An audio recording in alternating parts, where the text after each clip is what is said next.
The lobby of the Kellner Foundation building had a particular kind of silence in the morning. The high-ceilinged, marble-floored kind that turned every footstep into a small announcement. 40 people moved through it at that hour without looking up. The morning light came in at a low angle through the front glass and turned the floor into something almost golden, and nobody noticed that either, because mornings in buildings like this one were not for noticing the light. The man standing near the elevator bank wasn't moving. He was very tall. The kind of tall that registered before anything else, before the calm expression, before the dark jacket pressed clean at the shoulders, before the hands folded still at his sides. 6'4" in flat shoes, and he carried the height the way some large men do, as if it were simply where he ended, not something he presented. His name was Marcus Webb. He had arrived 11 minutes early for a 9 o'clock advisory meeting on the 7th floor, which was the kind of habit he had built over a long time and couldn't seem to let go of even now, when his calendar was full enough that 11 extra minutes could be argued as waste. He was not arguing that way today. He was standing at the elevator bank thinking about his daughter. The security director appeared from the corridor that led to the main office wing, and he was already walking with purpose. 2 guards followed half a step behind. The geometry of authority, a configuration as old as buildings. Vincent Marsh moved the way men do when the decision is already made and only the execution remains. Shoulders level, steps measured. The outcome settled before the conversation starts. Sir. Not a greeting. A stop signal. Marcus didn't step back. He didn't raise his hands. He looked at the man crossing the floor toward him with the same expression he gave patient charts, difficult phone calls, and 3 a.m. pages. A stillness so complete it registered in a room before words did. We're going to need you to step to the side and answer some questions. 38 people in that lobby. Conversations trailing off mid-sentence. A woman at the reception desk lifting her eyes from a screen she was no longer reading. A man by the coffee station setting his cup down with the slow, careful motion of someone who wants to make no noise that might interrupt what is happening across the room. Nobody was watching the small woman standing near the far window. That was their first mistake. If this is the kind of story you need right now, subscribe. There's more coming. Marcus Webb had been awake since 4:15, not because he had to be.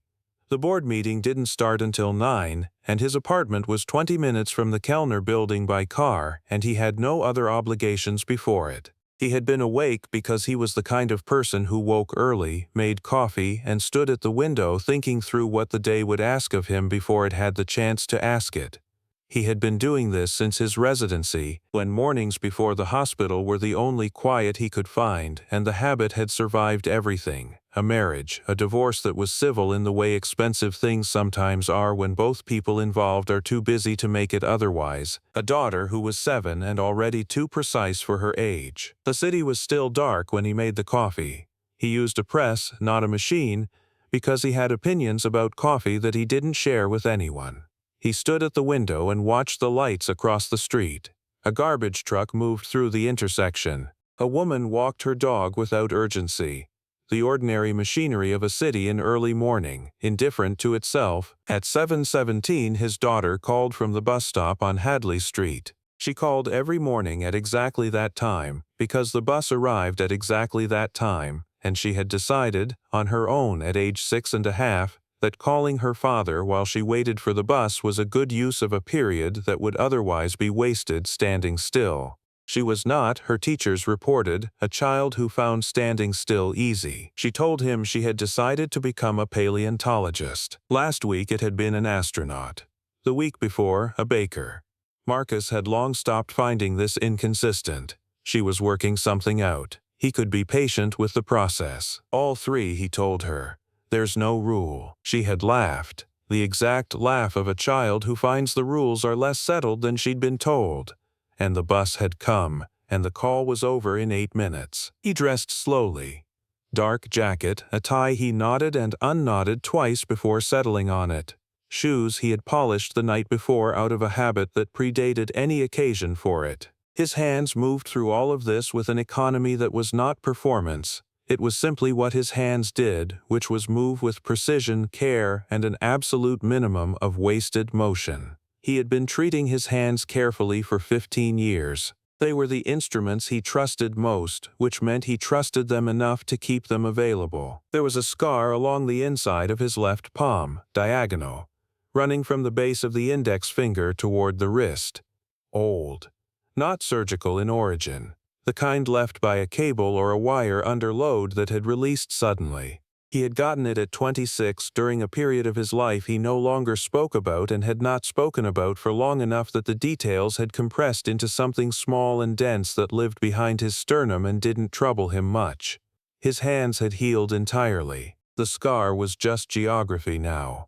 He had stopped mapping it years ago. He left at 8:23. He could have left later. He left at 8:23 anyway, and parked in the structure across the street, and walked the 4 extra minutes to the building's front entrance at the pace that he walked every corridor he had ever moved through, not rushing, not performing ease, just moving through the world at the speed the world seemed to permit him. Which was, in most contexts, slightly slower than he wanted and faster than people expected, and he had made a kind of internal peace with the arithmetic of that. The Kellner Foundation was on Grantham Street, a 12-story structure that had been financial services once and had been quietly repurposed 8 years ago into something housing research nonprofits, a policy institute, and a charitable foundation whose giving had funded more medical infrastructure in this city than anyone outside a small number of rooms was meant to know. Marcus knew because some of that infrastructure had arrived in his hospital, equipment, grants, quiet capital appearing in departmental budgets during years when it shouldn't have been possible. He had never met the people responsible. He had simply seen what they had built and formed a conclusion about the kind of people who built things without needing credit for them. He had been invited to this meeting as an external advisor, a designation with no official weight which someone had chosen because they wanted a specific kind of clarity in the room that didn't belong to the committee. He knew 2 people who would be there, the others he didn't. He arrived at 8:48, walked through the entrance, moved toward the elevator bank. He was standing there, not thinking about anything specific, when the call had apparently already come through upstairs. Claire Ashford had not planned to be in the lobby at that hour. She had planned to go directly to the 4th-floor conference room, where a 2 o'clock meeting required preparation materials she wanted to review undisturbed. And she had come through the lobby because the lobby was between the parking structure and the stairs, and the parking structure was where she had parked at 7:59 after a drive that had taken longer than usual because she had stopped for coffee at a place she only went when she was thinking about something complicated and needed the walk to help. She was 4'10" on mornings when she stood up straight, which was most mornings. She wore flat shoes because she had stopped wearing heels 12 years ago and did not miss them. A charcoal blazer, clean and undecorated, over a cream blouse that cost more than it suggested and had been chosen precisely because it cost more than it suggested. Her hair was dark and cut simply. She wore no jewelry except a watch on her left wrist, not a small or decorative watch but a substantial one, with a face large enough to read without adjustment, on a leather strap worn at the edges in the way leather wears when it's used daily and not fussed over. She carried a tote bag over her left shoulder. Inside it, a laptop in a sleeve, a folder with tabbed sections, a phone set permanently to silent, and a small dark leather notebook, 3 years old, nearly full, that she had carried every day since the morning she had realized her memory for the things she observed was better than her memory for the things she was told, and that writing down what she observed was the only way she had found to think through it properly. The notebook was not for meetings. She never wrote meeting notes in it, because she remembered meetings well enough without the record. She wrote other things. A question she had heard and wanted to take apart later, a phrase that had landed strangely, an observation about a room or a person that didn't resolve into anything obvious on first encounter. She wrote in handwriting so small it was illegible at any reasonable distance, which was not a strategy so much as a natural result of 40 years of writing quickly and privately and not particularly caring whether the page was legible to anyone but herself. She had paused near the far window to check something on her phone before going upstairs. A message from the conservator on the 6th floor about the Corman Bronze's return timeline. When Vincent Marsh appeared from the corridor and began crossing the lobby toward the tall man near the elevator bank, she watched. She knew Vincent. She had hired him 4 years ago after a careful search and 2 reference conversations she had conducted herself. He was competent in the specific way that people are competent when they are good at the majority of situations their job requires and have not yet been caught by the minority. He believed in systems the way some people believe in geography. It exists, it governs, argue with it and you lose. He had a good record. He had also, in her observation over 4 years, a notable weakness. He drew conclusions quickly and then marshaled evidence in support of them rather than against.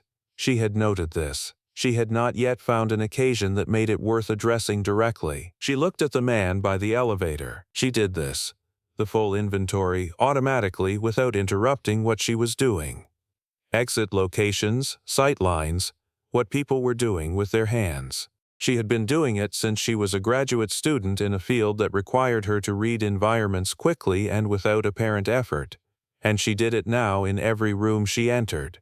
The way some people check the temperature before deciding what to wear. The tall man's hands were at his sides, loose, not tensed. His spine was straight without effort, weight distributed, feet planted with the quality of someone who was not going anywhere and had decided this about himself before anyone arrived to suggest otherwise. His jaw was set but not tight. His eyes moved once, took the lobby, registered the configuration of bodies crossing toward him, returned to center, and then held. She had operated around people who looked like that. Not many, and not in lobbies. She noted the scar on his left palm. Diagonal. Old. She filed it. She opened her leather notebook and wrote 2 lines. Closed it before anyone looked over. She stayed near the window. She wanted to see what happened next. Vincent Marsh had been director of corporate security for the Kellner Foundation for 4 years. And in those 4 years he had built a department that ran with a precision he was proud of in the specific, quiet way that men who have spent decades in invisible work are proud of their record. He was 53. He had spent the first 22 years of his career in loss prevention, moving from a shopping complex in New Jersey through a series of progressively larger environments, a mid-size university, a hospital network that had been hemorrhaging equipment and pharmaceutical inventory before his arrival and very little after it, a media company where the losses had been intellectual rather than physical and harder to trace. He was methodical.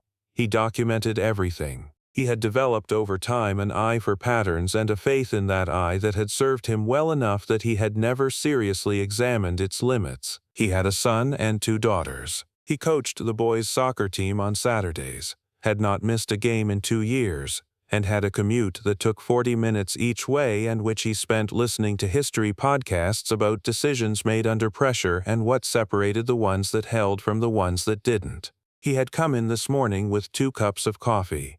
One for himself, one for the overnight guard who finished his shift at 8, because that was the kind of gesture that cost nothing and said everything about a team. He was not, by any measure he applied to himself, a man who made hasty decisions. He was a man who moved quickly when the situation called for it, which was different, and a distinction he had spent years believing in. He had built that distinction on experience. He had caught real thieves. He had walked across rooms toward people who turned out to be exactly what he suspected, and he had the institutional record and the commendations to show for it. The pattern had worked. The pattern had returned results. And so he trusted it, the way you trust anything that has worked long enough without failing, past the point where you remember to check whether the conditions that made it work still apply. This morning the conditions had not applied. This morning the situation had called for it, had appeared to call for it, had arranged itself in precisely the shape of situations that had called for it before. And he had moved. At 8:31, a camera on the 4th floor archive corridor had flagged an unregistered individual. Large, male, dark clothing, in the restricted zone adjacent to the Foundation's permanent collection display. The individual had not badged in. The individual had used the stairwell to descend. At 8:43, the archivist who managed the display corridor had reported that a piece from the permanent collection, a small bronze sculpture, early 20th century, donated 18 months ago, appraised at $38,000, was not in its case. Vincent had reviewed the corridor footage in 90 seconds.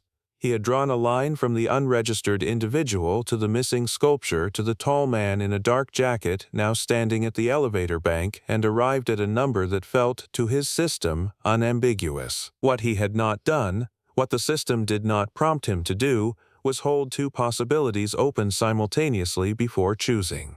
This was not a failure he would have named as a failure. He would have called it decisiveness. The distinction mattered in ways he would spend a long time thinking about after today. He crossed the lobby with his guards and said, "Sir," in a tone that carried the full weight of a decision already made. "We have a situation," Vincent said, "and I'm going to need you to come with us." The man, Marcus, looked at him.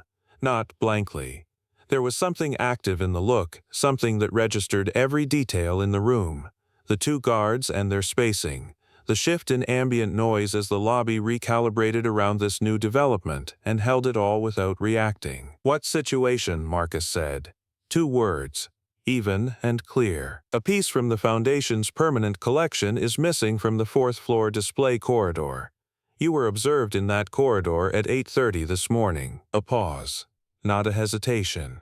A pause. "I arrived at this building at 8:48, Marcus said. "I walked from the parking structure across the street. You can review the entrance cameras. We'd like to do that verification in a private office." "I'm not going anywhere," Marcus said. "I have a meeting on the 7th floor at 9 o'clock. He said it without heat, without escalation, without the upward inflection that might have indicated a question or a complaint. A statement of existing fact. Vincent's jaw set. "Sir, I'm asking you to cooperate with this process, or I will need to contact the police." Marcus said nothing. He stood. 38 people in that lobby were now involved in varying degrees of the same act, which was witnessing. A woman in a yellow coat near the revolving door had stopped moving. Two men in suits by the building directory had turned to face the elevator bank in the way people turn when the information their peripheral vision is sending them becomes too significant to ignore. The receptionist was standing up slowly, as if the standing were happening to her from some external pressure rather than a decision she was making. A man in his 30s, carrying a messenger bag, had stopped midway across the lobby. He looked at Marcus. He looked at the guards. He looked at the floor. He set his jaw and started moving again, slightly faster, in the opposite direction, and that motion, that small recalibration, was its own kind of statement about what he had decided the situation required of him. Nothing, apparently, nothing yet. Nobody moved toward Marcus. Nobody said a word. The lobby did what lobbies do. It watched, and it waited for someone else to act first, and the someone else waited too.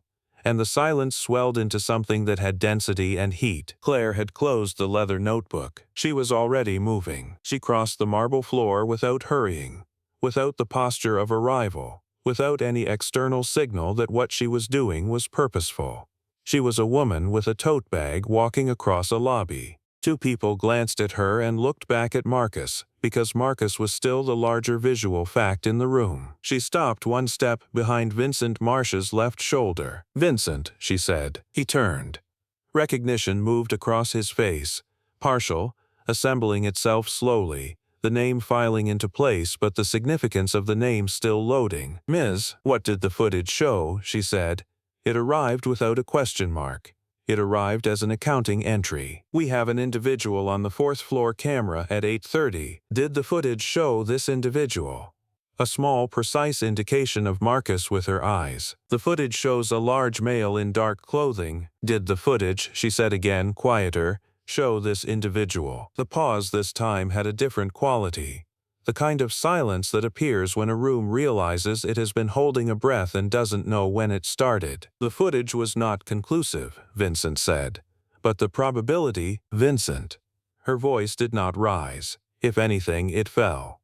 "You've detained a man in a public lobby, in front of 40 people, based on a camera image you've just described to me as not conclusive." The guards shifted in the small way that people shift when they would like to be somewhere else but cannot leave without a direction to do so. Vincent looked at Marcus, looked at Claire, looked at Marcus. "And you are," he started. "Mr. Marsh."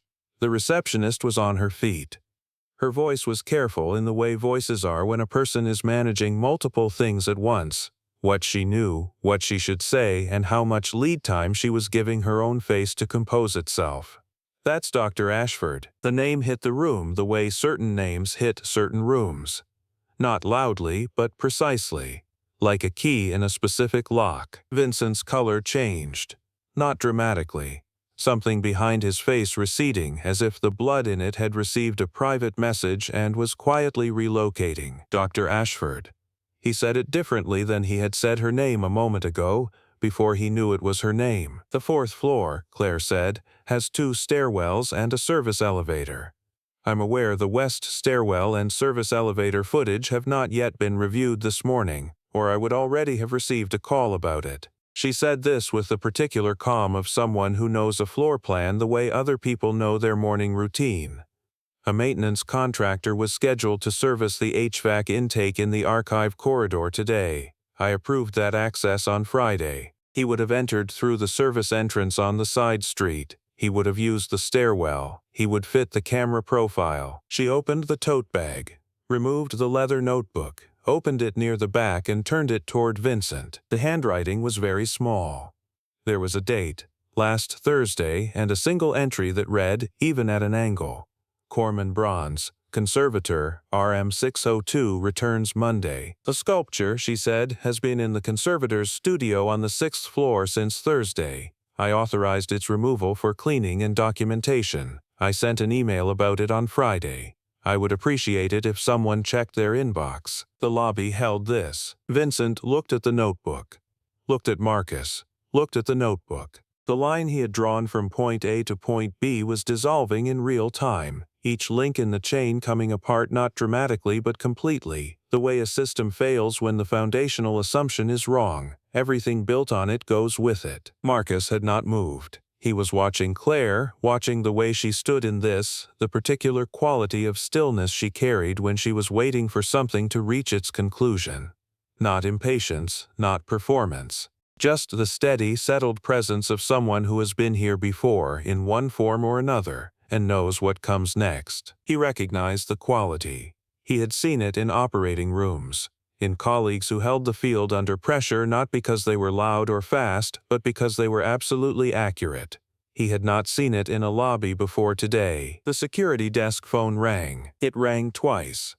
The junior guard near the wall answered it, had a 4-sentence conversation, said "yes sir" once, and lowered the handset with the expression of a person who has found something 3 minutes after it would have been useful. "HVAC contractor is on the 4th floor, the guard said. He's been there since 8:15. He came in through the service entrance on the side street." He paused. He's large, dark jacket. 3 full seconds of silence in the lobby of the Kellner Foundation building. A silence that had texture, that pressed against the surfaces of the room and waited. Vincent Marsh stood in the center of it and underwent something private. His face did not collapse. He was too experienced for collapse. But something behind his eyes rearranged itself with the specific quality of a system that has returned an error and is running its own diagnostic. He had reviewed the footage. He had drawn the line. He had moved on the line without checking whether the line was what he thought it was. And now the line was not there, and the man he had stopped in the lobby in front of 40 witnesses had an appointment on the 7th floor that was about to start and was looking at him with a patience that was, he understood this now too late, not the patience of a man unsure of his position. It was something else entirely. The patience of a man who had been in enough rooms to know when a room was about to correct itself. He turned to Marcus. "Mr. Webb." He had the name from the visitor registry which he had pulled at the beginning, which was what he should have used at the beginning, before anything else, before the crossing of the lobby, before the word "sir" said like a wall. "I owe you an apology, an unqualified one." Marcus looked at him for a moment. The moment was not unkind. "The meeting starts at 9, he said. Just that.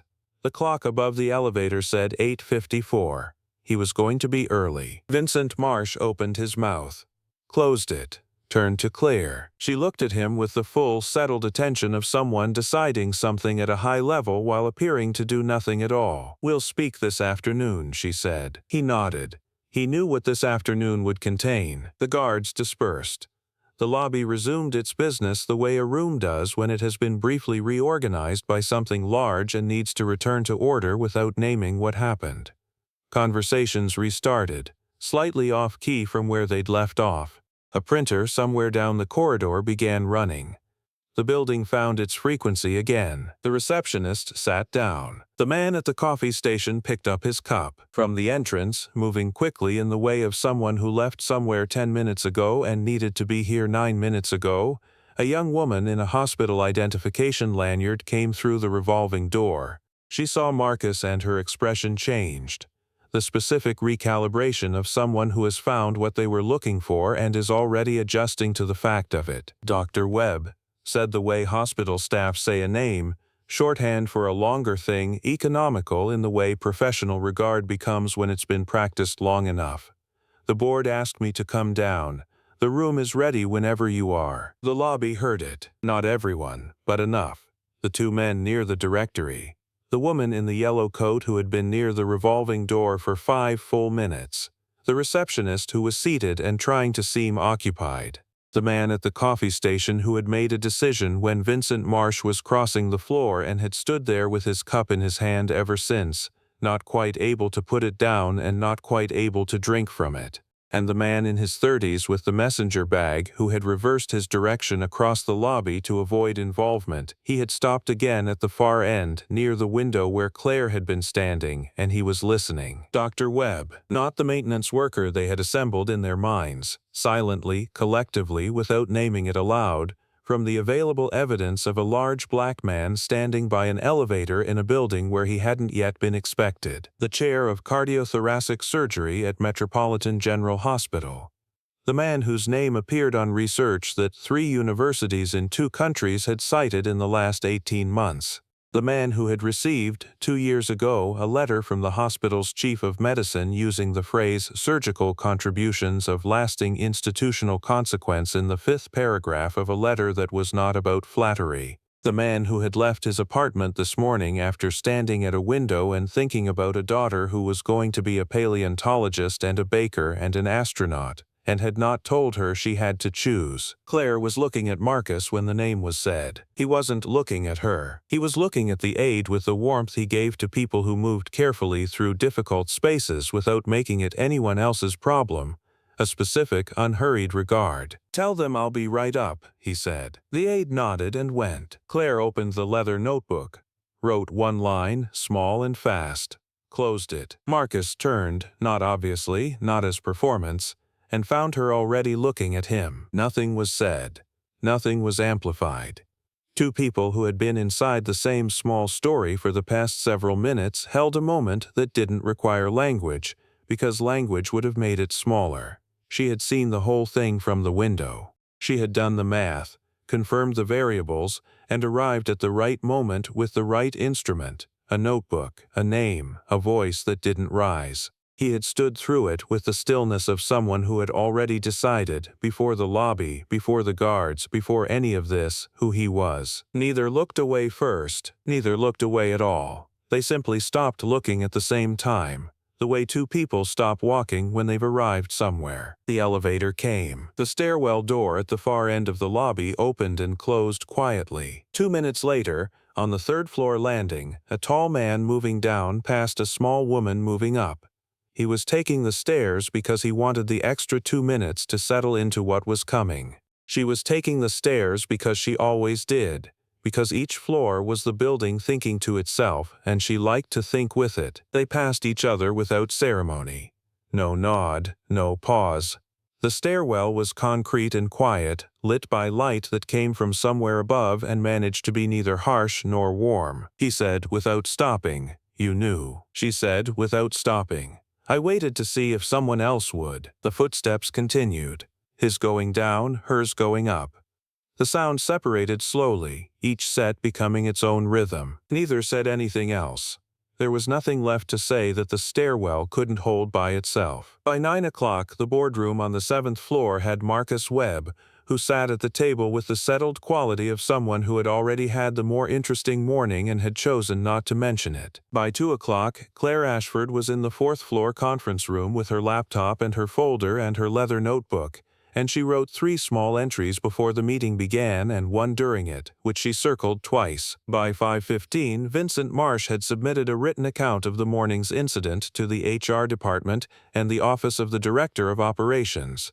an office that reported, as it happened, directly to the building's executive board, of which Claire Ashford was the founding chair. The Corman bronze returned from the conservator's studio on the 6th floor at 4:40 and was placed back in its case in the 4th floor corridor. The archivist checked it twice. It was fine. At 6:20, the parking structure on the corner of Grantham Street released a tall man in a dark jacket who stopped on the sidewalk for a moment. Not because he had forgotten anything, but because sometimes evenings ask you to be still before they let you go, and he had learned, some time ago, to be responsive to that kind of request. Down the block, a woman in a charcoal blazer was unlocking a car that was not particularly impressive for a person worth what she was worth. She glanced up when she felt the quality of attention that sometimes crosses distance between two people who have shared a small space and a larger story. She saw him. He saw her. They stood in the early evening with the city moving around them. 40 feet of sidewalk, the sound of a bus going somewhere.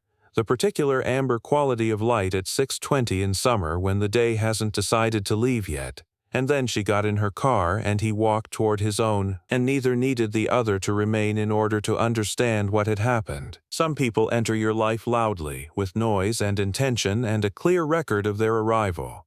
Others come into a room quietly, find the angle that no one else looked for, and make sure the right thing happens before anyone thought to ask for it. You remember both kinds, but the second kind, the ones who saw you before you gave them reason to, who stood in the corner and waited and did not walk away, those you carry differently, not as a debt, as a proof of something, that some rooms still hold people who look. If this story stayed with you, share it with someone who needs it. And subscribe, there are more stories like this one waiting.